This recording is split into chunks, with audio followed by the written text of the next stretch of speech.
The best chicken fry అంటే ఇదే అని అనిపిస్తుంది ఒక్కసారి టేస్ట్ చేశారంటే. లేట్ చేయకుండా ప్రాసెస్లోకి వెళ్ళిపోదాం. ముందుగా మంచిగా వాష్ చేసుకున్న చికెన్లో ఉప్పు, పసుపు, కారం, ధనియాలు, జీలకర్ర పొడితో పాటు ఏదైనా గరం మసాలాని, 2 టేబుల్ స్పూన్స్ వరకు బీట్ చేసుకున్న పెరుగుని, 1 టేబుల్ స్పూన్ వరకు అల్లం ఎల్లిగడ్డ పేస్ట్ని వేసుకొని బాగా కలుపుకోవాలి.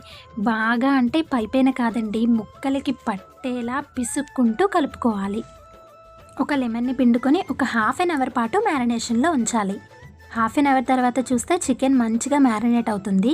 ఇప్పుడు ప్యాన్లో 3 టేబుల్ స్పూన్స్ ఆయిల్ని వేసుకొని కరివేపాకు, చిన్న చిన్న ముక్కలుగా కట్ చేసుకున్న 2 పెద్ద ఉల్లిపాయలు, పచ్చిమిర్చి చీలికలను కూడా వేసుకొని లైట్గా ఫ్రై చేసుకొని చికెన్ని వేసుకోవాలి. చికెన్లో ఉండే వాటరే సరిపోతుంది, ఇంకా అందులో వాటర్ యాడ్ చేయాల్సిన అవసరమే లేదు. వీడియోలో చూపిస్తున్న విధంగా దగ్గర పడే వరకు బాగా మగ్గించుకోవాలి. లాస్ట్లో కరివేపాకు, పచ్చిమిర్చి చీలికలతో గార్నిష్ చేసుకొని తింటే